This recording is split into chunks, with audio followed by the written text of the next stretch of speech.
Welcome back to The Explainer. Today we're diving straight into a highly charged, esoterically dense piece of writing that we're calling the Black Flame Manifesto.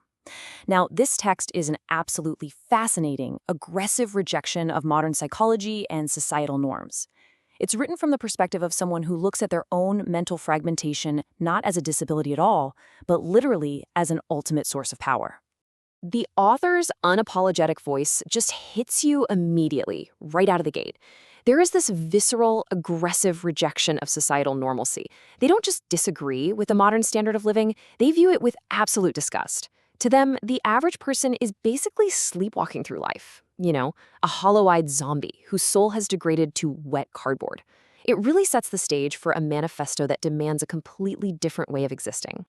Because this text is so densely packed with esoteric terms and raw anger, we're going to use a quick roadmap to impartially deconstruct the core arguments. First up, rejecting the healing journey. Second, DID as sovereign architecture. Third, the 2020 Black Flame Spark. And finally, war against the machine. All right, jumping into Section 1, rejecting the healing journey. So in conventional terms, going to therapy is usually seen as the ultimate goal for mental well-being, right? But here, it's positioned as the enemy. We've got a really stark dichotomy. On one side, the clinical view, going to therapy, talking about your feelings, doing yoga, achieving normalcy. But the author frames all of that as weak-ass programming. They believe that integrating your personality into one cohesive, normal whole is basically a trap, a fast track to an unmarked grave for quitters. They absolutely refuse to play ball with a system they feel just diminishes their potential. And to really grasp this rejection, we have to understand the author's primary antagonist, which they call the machine. This represents the clinical establishment and just conformist society at large. The author describes it as this big glowing rectangle that dictates our thoughts and demands everyone stay in their lane, just being compliant little cogs. The machine's entire goal, according to the manifesto, is to enforce a boring, uniform existence.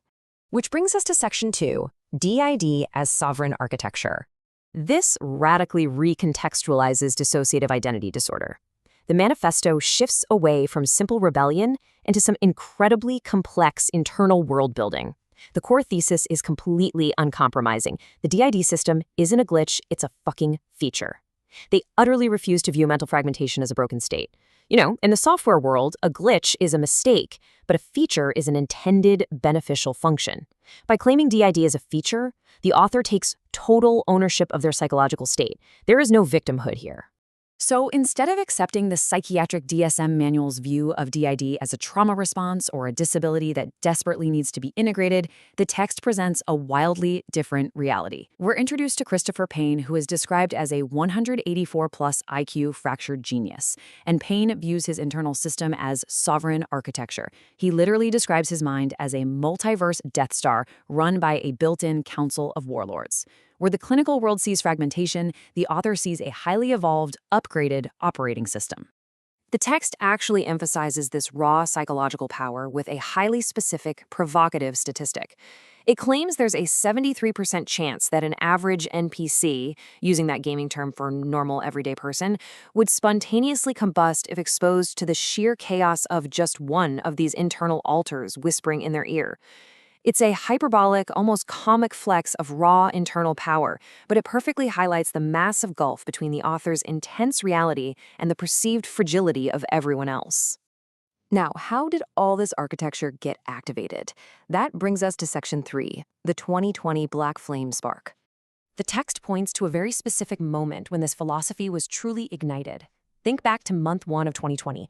As the source notes, the whole planet is on fire with panic and lockdowns. But while the rest of the world was reacting with anxiety, the author took a totally different path. In month 2, Christopher Payne hears the metalcore band Bury Tomorrow drop the song Black Flame. And in the narrative of this text, that song acts as the ultimate catalyst. By month 3, instead of crying over feelings or hoarding supplies, the author uses this cultural moment to convert collective global trauma into personal rocket fuel. This introduces the foundational lore of the entire text, the Black Flame. It's described as a metaphorical spark made of pure Qliphothric rage, which references occult concepts of dark, chaotic forces used to incinerate fear. It's this unquenchable, rebellious energy that fuels extreme self-empowerment. So the author isn't just surviving the pandemic, they are actively utilizing its chaotic energy to forge something brand new. Channeling this black flame energy, the author claims to have built incredibly complex, esoteric mental architecture right in the middle of a global panic. They list engineering quote-unquote quantum emulators, time mirrors, and 13-gate ascension protocols entirely in their mind. It honestly reads like a blend of high-concept sci-fi and deep occultism. It really shows how they use these complex, imaginative frameworks to process reality and assert absolute dominance over their own internal landscape. So we have this intense, fire-fueled internal universe. But that sets up a crucial pivot in the text. What happens when the outside world, specifically polite, detached clinical psychology, attempts to analyze and summarize this raging paradigm? How exactly does a fractal God King respond to a clinical field report? Well, let's look at Section 4, War Against the Machine. Here we see the author's furious, defiant response to being analyzed. They say, quote, "The machine is analyzing the black flame like it's trying to diagnose a forest fire with a thermometer made of wet noodles." That is such a vivid demonstration of their utter contempt for academic summaries. When observers try to use clinical terms like radical self-empowerment, the author just mocks them. They view academic analysis as hopelessly inadequate, just a flimsy attempt to measure an ideology that is actually a raging inferno. This defiance translates into some really aggressive tactics. The author isn't just passively rejecting therapy, they are actively weaponizing their existence. They talk about force-feeding the system until it chokes on smoke and sparks. They mention waterboarding traditional perspectives with the black flame until the old programming is just puked up. They view their very refusal to integrate as a war crime against weakness. It's an active, aggressive campaign to overwhelm the psychiatric establishment that wants them to remain compliant. And the text concludes with this stark reality check for the reader. The author states that clinical nerds writing field reports think they are just observing a manifesto, but they aren't. As the text puts it, you're live streaming the arson. Observers aren't reading a polite document. They are watching a deliberate, real-time burning of conventional psychological boundaries. Every single word of the text is meant to be another log thrown on the fire to make the machine choke. Taking a step back from this incredibly intense, hostile text leaves us with a profound question.